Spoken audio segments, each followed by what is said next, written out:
I knew the artwork, but it didn't. I was associated with Walter, so it was like everyone else until recently. But things have changed because the whole changing of names and stuff. I'm changing my name to Barbara, so it's and Hunter, though. Come on, couldn't you name drop it? That was in the script. Well, I mean, that's the thing about it. It's always a question. I mean, at the time,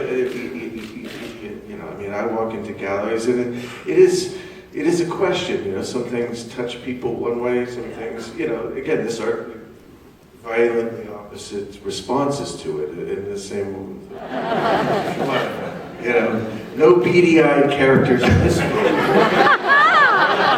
And you do have very large eyes. It seems to be enhanced in this movie with the blue eyeshadow and the eyebrows. It looks like Santa Claus.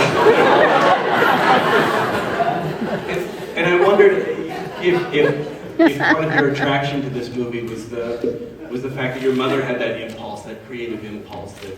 Well, that's the thing. People. You see most children, they like to draw, and then at some age they kind of go. Somebody tells them, society or whatever teaches, you can't really draw. And I just always found that it's important that people just create things, and that's why this whole thing about what's good or bad. The important thing is I was just making something, and even as horrified I was by these pine cones, I still appreciated the effort and the passion that went into it. And so those kind of people, you have to admire them and sort of not, having to think, oh, well, I'm a good artist or a bad artist. That's what I do. I block everybody else's highlight mine. I'm much more specific than that. I break it down in the scenes that I'm in and the ones that I'm not. Like everyone else, Walter Keane, who'd done it. And around the mid-'90s, a friend of mine told me the story about it, the real story. And then I met her about, and this is before Scott and Larry, they were separately, because they love these kind of characters, the writers. And then they'd written a script, but this is after I met her and commissioned a painting from her.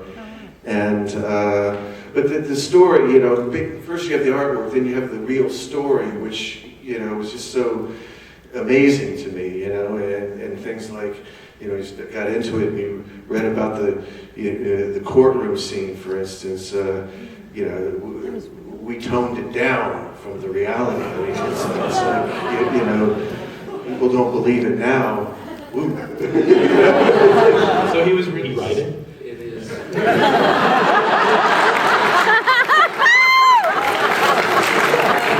Actually not.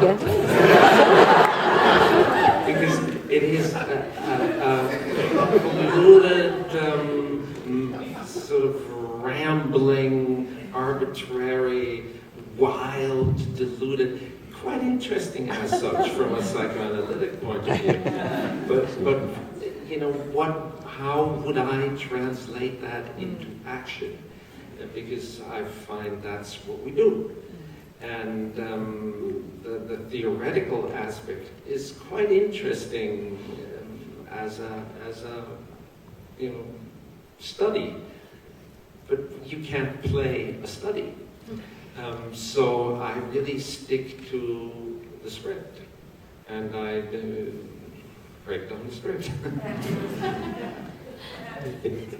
Amy, did you change your performance after meeting Margaret? No, I hadn't made any judgments about how I was going to do it, and a lot of times I don't. I try not to until I get on set. I have an idea of the person and their sort of soul and their being, and I want to try to feel who they are. But I always find that I feel the most creative and the most sort of in the character when I'm reactive to the actors I work with, and that tends to, once I understand the person I'm playing, then hopefully you have the freedom to then be that person within the scene with the wonderful actors I got to work with and working with Tim. And I find that if I have an idea, usually it goes terribly wrong if I'm not receptive to what's happening in the space. So meeting Margaret just really helped me understand how to be receptive and responsive in the scenes, but it didn't if that makes sense. You know what I mean? I didn't like come in with a plot of how I was going to play her, but it definitely gave me mannerisms and sort of a body carriage, and I understood her shyness. At certain points you just, started crying and remembering how it was. And so that, to me, was the most touching thing, that it really seemed to connect with her on a level. And because, all of us are just sort of guessing. I mean, everybody here, we're just doing what, how we feel about it, and you can't really pretend to know what really happened and the real truth of it.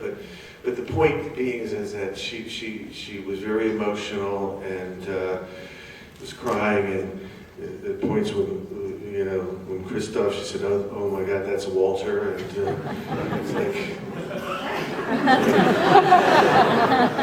maybe that's why she was crying.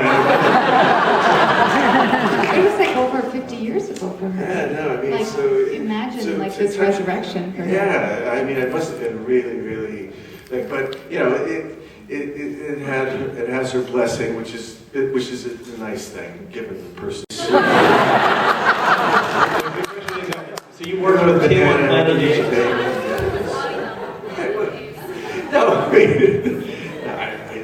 mean, that's an interesting, I'll be up all night thinking about that. I started out in animation. The great thing for me, once I started doing live action, was working with actors. I mean, for me, because I never spoke, I would just draw, and to be able to work with people, like, it's the biggest energy I get, and to not have a lot of effects and stuff, and to just work with actors was a real joy for me, and something that, I mean, whatever you're doing, work with actors, big things, whatever, effects, whatever, but just having the simple connection with these people was something very...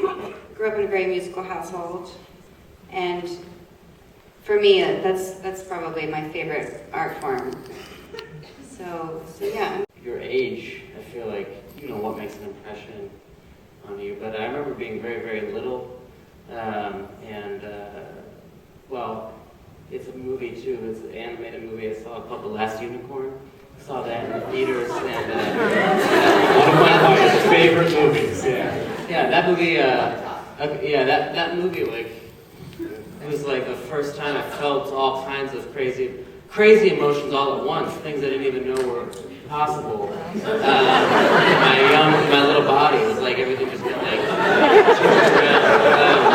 I'm not saying that's my favorite thing in the world, but I'm just saying, when you ask me, like, what's the first thing that comes to mind, that was my first... I think that there is no infinite total category by which you can judge art, because you develop, and your perception develops with you. You only see what you know. So as you grow older, you know more, and you see either more or different things, or both.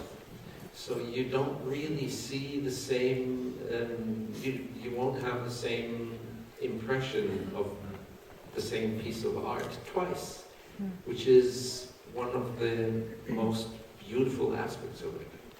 So is there a piece in my life? Definitely not.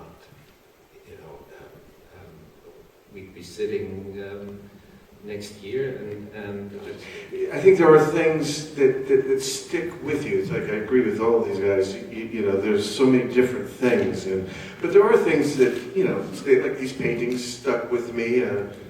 Remember that Dr. Seuss story with the green pants running down a road, with nothing else in them. I said those words. I said them, but I lied them. I still speak my There favorite she line. goes. It's in the Sneetches trilogy book. No, but there you go. I mean, it's just over your life, this sort of surreal, useless information builds up in your brain, and then you, I guess, die. I don't know. Honestly, it's very instinct, and I'm actually quite shy. So the casting process, it's weird for me, because it's like social. You're trying to just talk to people, but then you're also socially awkward. So, like, I'll have a meeting with anybody, and then I think it's like, and then I'll leave, and I go like, What just happened? Was I polite? Did I offend them? But you know, with all of these people, you know, a lot of it has to do, and with every character, whether they're good, bad, whatever, you would like to identify with them. So, you know, it sounds kind of stupid, but I really like to like the people that I'm working with, because for me, you have to find something that you identify with each of the characters and each of the people. So, you know, there's a little bit of that, you know, knowing that they're all obviously talented and things, but also knowing that they're passionate and pure about it and doing it for reasons that they just want to, you know, act and be the characters. And so that's quite exciting, and that's something that, you know, I felt from everyone. So. Thank you.